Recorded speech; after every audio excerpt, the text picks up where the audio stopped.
Hi, and welcome to this week's Proof Sidebar. I'm here this week with Jacinda Davis and Kevin Fitzpatrick to discuss episode 8 of our series on the cases of Lee Clark and Kane Story.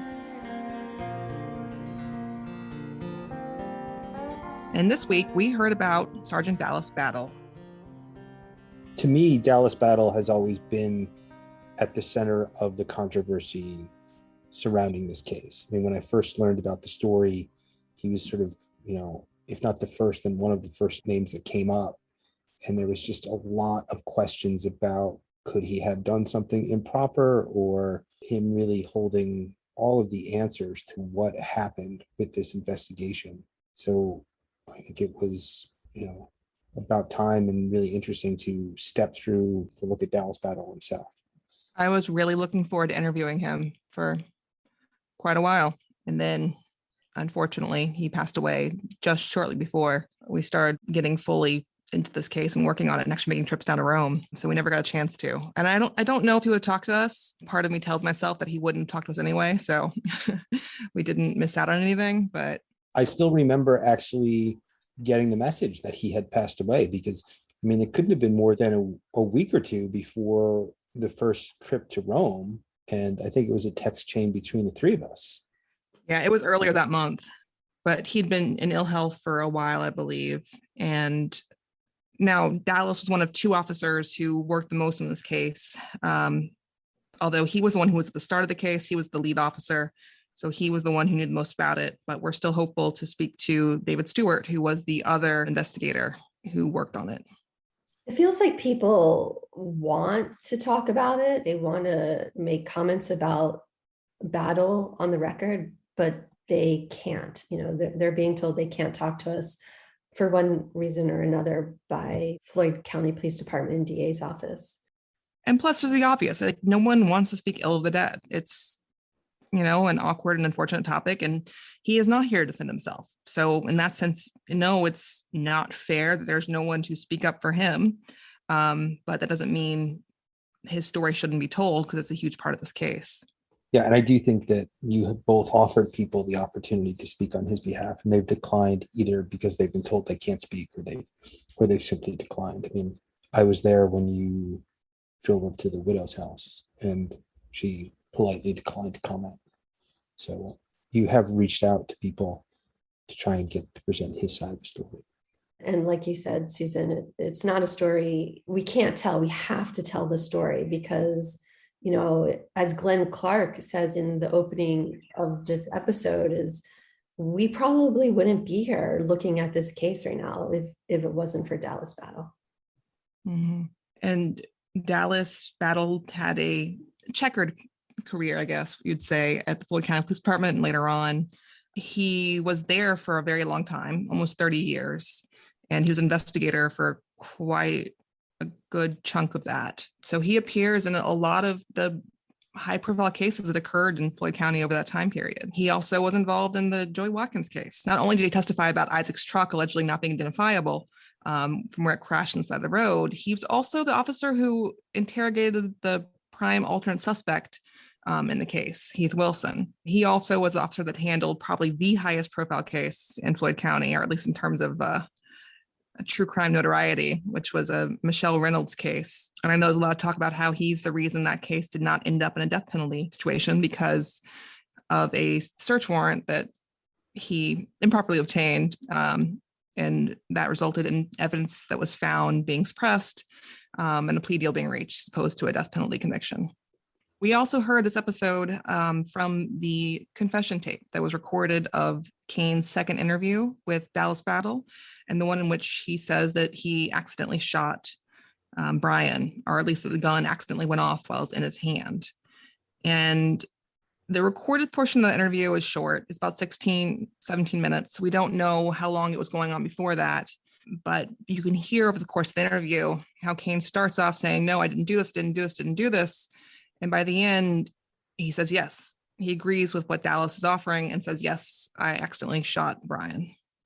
And just to back up a little bit about this tape, we only recently got our hands on this tape. I think we've mentioned before we had to file a motion that was granted and we were able to duplicate the tape. And as everyone who's listened to the episode knows, it's not the greatest sound quality, but we still felt it was important to play it so people could hear it for themselves. And we don't, I guess, did Kane give you any indication, Susan, when you spoke to him about how long they had been talking before they hit the record button? He did not remember, but it hadn't been like a couple minutes. There'd been ongoing discussion. It was a longer interview, possibly as much as an hour before that. And just to remind people, to set the scene a little bit, Kane is by himself in a room with Battle and the other sergeant who's now chief of police down in Floyd County. And he's 17 years old. He does not have an attorney and he does not have a parent present with him. His mom drove him down there. She thought that was the right thing to do. She drove him down, but she wasn't in the room with him. Mm-hmm. I spoke to June, and she was stunned when Dallas came out to say that Kane had admitted to this killing. She was stunned. Now, what I was stunned by was when I found out that this confession tape had actually been heard by the jury. I had known that it was ultimately excluded from trial, that it was deemed inadmissible under Georgia law because it was obtained by literally telling Kane, say you did this and nothing will happen to you. We're not going to charge you. So I knew that the confession was ruled inadmissible, was not evidence that the jury could consider. What I hadn't known is that the jury had already heard it. I'm still baffled by this part of the case because to me, it's inexplicable that a judge would not only let this tape in, but then when they realize they made a mistake and it shouldn't have come in at all, decide that an instruction to the jury is enough to cure the problem, and that the jury will somehow be able to exclude this from their mind and not remember this or think about this when they're making their decision about guilt or innocence. There's just no possibility whatsoever if the jury's going to ignore it.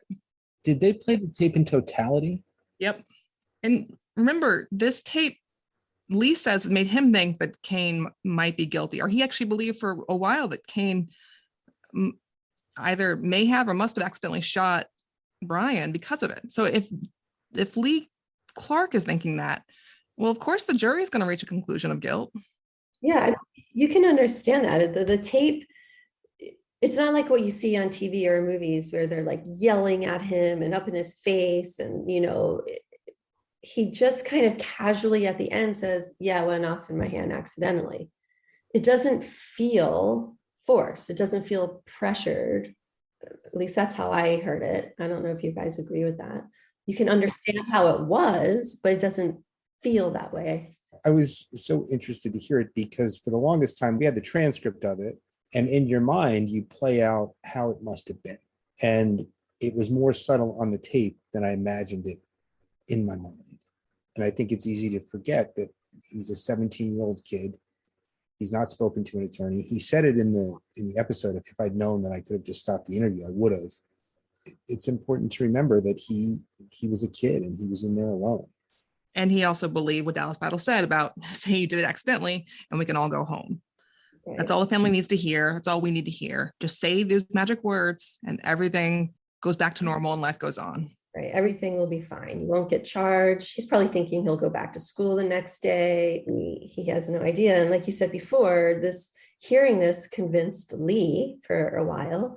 So you're right. What did the jury think? And once you hear it, you can't unhear that. You've heard him say the words that it went off in my hand. How do you forget having heard that? And there's no discussion of this being a false confession because technically it was excluded. So it doesn't come up in closing and no one is addressing it. Like the defense is not saying, hey, remember that tape you heard? Here's why it's a false confession. Here's what we know about false confessions. Here's why this one matches perfectly. None of that comes out. So instead of like actually addressing this issue, it's just ignored, but the jury's already heard it. And at that point, it seems to me unlikely that the jury is going to believe that Brian shot himself because they just heard someone confess that it was definitely not self-inflicted. So at that point, all it's left for them to decide is how and who actually did the shooting. We talk about a little bit in the episode, but I don't think we spell it out. And you just said it again, like this is a false confession. Why is this a false confession? When you say false confession, that refers to someone who is innocent and makes a false statement claiming guilt for the crime. In this case, it's either a false confession in that sense, and that Kane confessed something he had no guilt for, no liability for, or it's just a lie confessing to a